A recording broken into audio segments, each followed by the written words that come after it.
Pues aquí hemos llegado a miércoles de ceniza, el comienzo de la cuaresma, en este año especial de la pandemia, y todos los años se lee este trozo del libro del profeta Joel.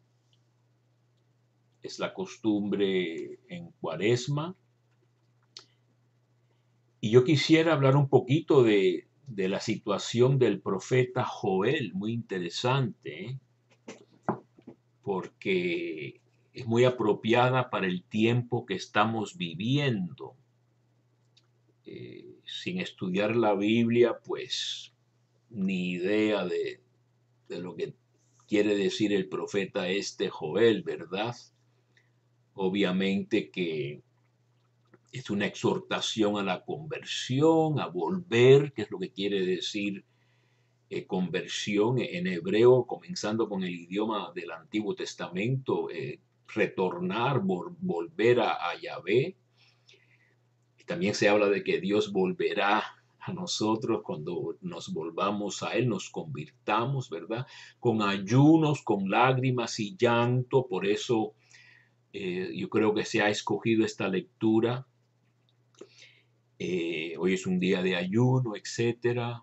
Enluten su corazón y no sus vestidos. No era muy común, es muy común en el judaísmo todavía. Incluso romper parte de la ropa cuando muere alguien es símbolo de luto. Y entonces esta lectura exhorta a no nada más hacer gestos exteriores, sino a verdaderamente cambiar el corazón, ¿no? La lectura de Mateo va por el mismo sentido, ¿no? Tengan cuidado de no practicar sus obras de piedad delante de los hombres para que los vean, sino hacer las cosas en secreto, ¿verdad? Cuando ayunen, no pongan la cara triste, etcétera. Y entonces quizás se arrepienta Dios, dice, es muy común en la Biblia eso. En las súplicas no se habla de un cambio automático de parte de Dios, aunque es un misterio eso de si Dios se arrepiente o no se arrepiente, ¿verdad? Los que tenemos que arrepentirnos somos nosotros, pero yo diría que esto es una manera de no presumir de que podemos controlar a Dios o de que estamos perfectamente seguros delante de Dios, porque dicen que la salvación se obra en temor y temblor, lo dice San Pablo, ¿no? Toquen la trompeta en Sión, proclamen un ayuno, convoquen la asamblea, reúnan al pueblo, eh, todo este tipo de cosas muy apropiadas para las observancias de miércoles de ceniza que la iglesia nos ha puesto, ¿verdad? Y están llorando los sacerdotes, perdona Señor a tu pueblo, están intercediendo, no entregues tu heredad a la burla de las naciones, muy común en el Antiguo Testamento, ¿no? El honor de Dios, especialmente en la escuela sacerdotal, que yo he estado hablando de ella, representada entre los profetas en primer lugar por Ezequiel, eso de que no lo hago por ustedes, casa de Israel, sino por mi nombre, para que mi nombre sea santificado, ¿no? Como decimos en el Padre Nuestro, santificado sea tu nombre, ¿verdad?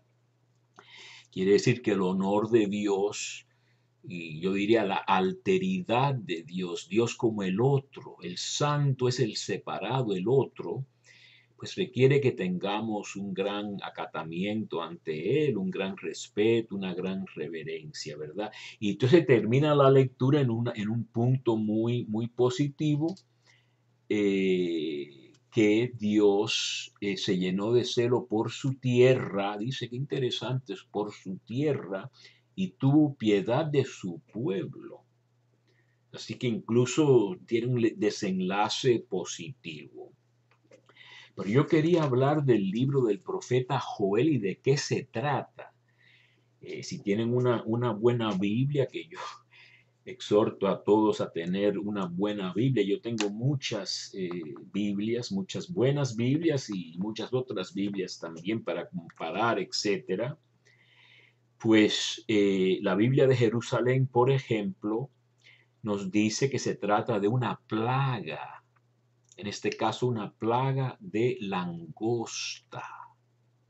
Entonces los estudiosos bíblicos nos dicen que estas plagas que venían de vez en cuando sobre Israel, puede ser plagas incluso de enfermedades, pero también estas plagas de langostas, el libro de Amós también habla de ellas, estos bichos, vamos a decir, saltamontes, no se sabe exactamente qué serán, ¿no? Se trata de una invasión de langostas cuando 4 términos las designan aquí.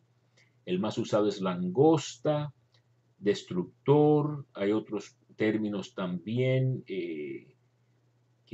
insecto joven, larva, insectos diferentes, ¿no? Bichos, vamos a decir, que amenazan obviamente las cosechas, las siembras. Y la gente se muere de hambre si no tienen que comer. ¿No? En esa época había hambrunas. En el segundo libro de los Reyes, 2 mujeres hacen un pacto para comerse a los hijos. Y una viola el pacto, una cosa horrible. Y el rey precisamente se rasga las vestiduras y dice, ay Dios mío, yo no puedo alimentar a mi pueblo. Entonces fíjense que en este libro que está en la Biblia, la ocasión de una plaga de la naturaleza, ¿verdad?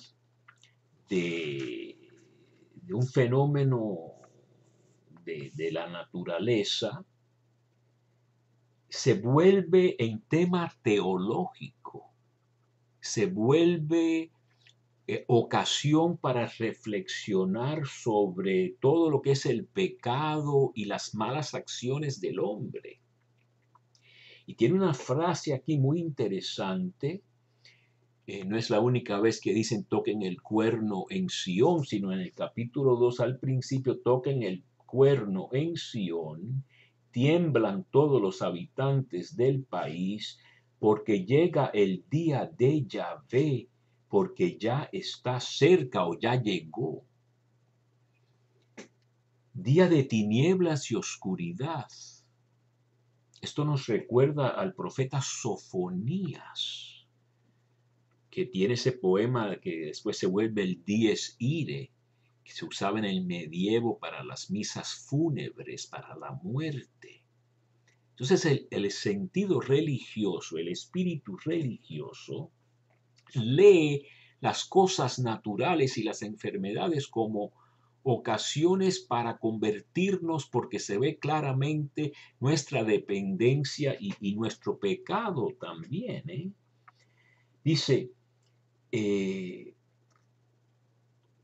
que delante de él devora el fuego, detrás de él la llama abrasa. Así que está hablando de un pueblo inmenso que viene a atacar, que nunca ha habido uno parecido anteriormente, ni lo habrá jamás en años de generación en generación. Dice, como un jardín de Edén era delante de él la tierra, detrás de él un desierto desolado. Entonces quiere decir que está viendo a esta plaga como si fuera un ataque que convierte la tierra, este jardín de Edén que creó Dios, en un desierto desolado. Esta palabra desolación suele ser la misma palabra que se usa para el holocausto, para la devastación, también la usa, y de ahí viene del profeta Sofonías, ¿verdad? Que esos profetas responden a las crisis, llamando a la conversión. Y él habla de que ante él tiembla la tierra, fuerte Yahvé, se estremecen los cielos, el sol y la luna se oscurecen y las estrellas retraen su fulgor.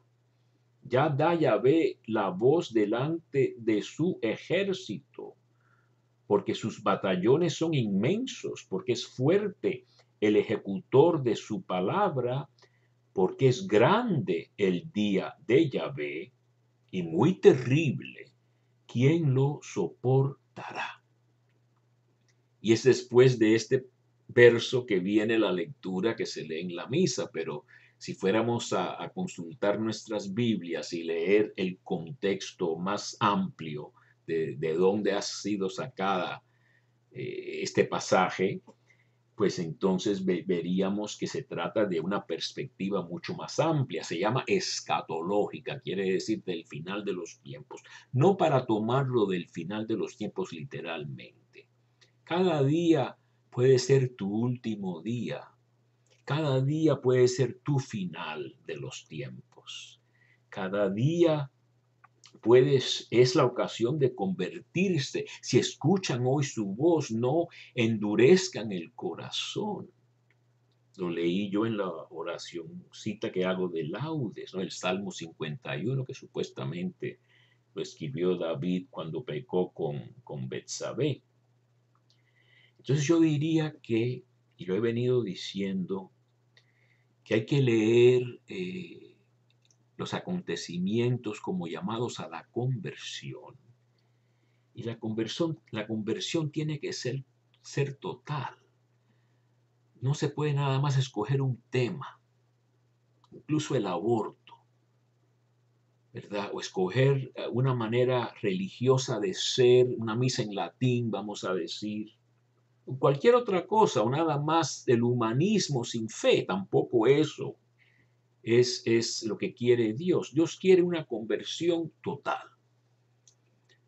Hoy en día estaba escuchando yo al primer ministro recién puesto de Italia, que es lo que llaman un tecnócrata, una persona dada a la economía y a las cosas técnicas, y no político de estar diciendo cosas bonitas y mentiras y barbaridades.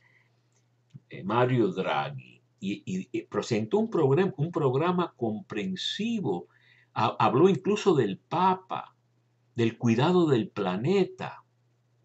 Eso es muy importante, no nada más puedes enfocarte en un tema moral y olvidarte de todo lo demás. Eso es idolatría, herejía. Estamos viendo en Estados Unidos ahora una nieve y un frío que ha dejado a millones y millones sin electricidad, casi muriéndose de frío. Hay que cuidar la tierra, hay que evitar que el jardín de Edén se vuelva un desierto desolado. Y eso es parte de nuestro llamado a la conversión.